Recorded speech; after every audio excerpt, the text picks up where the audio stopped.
សត្វលោកនៅក្នុងវដ្តសង្សារសុទ្ធតែនៅក្នុងអំណាចនៃពេលវេលាដូច្នេះសុខក្តី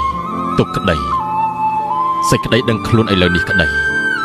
សុទ្ធតែមានពេលវេលាទាំងអស់ស្មារតីរសាចិត្តមិនចាប់ប្រកាន់នៅអ្វីៗនោះ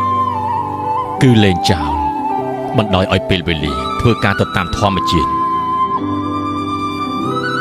បើយើងមិនទាន់ស្លាប់ទេ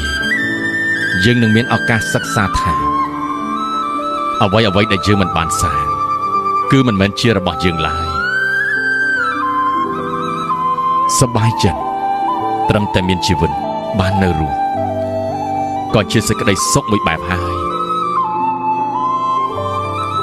បើយើងមិនចេះគិតឲ្យខ្លួនឯងបានសុខទេមិនដឹងថា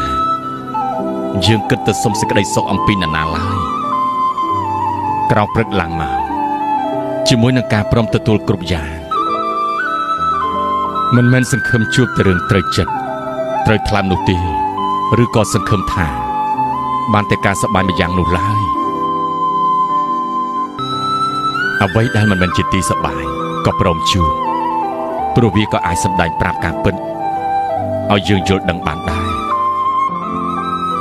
កម្លាំងចិត្តពិសេសដែលអាចធ្វើឲ្យយើងព្រមទទួលបានគ្រប់រឿងព្រោះយើងល្មមចិត្តដោយត្រឹមតែការបានជីវិតនៅរស់ដូច្នេះហើយ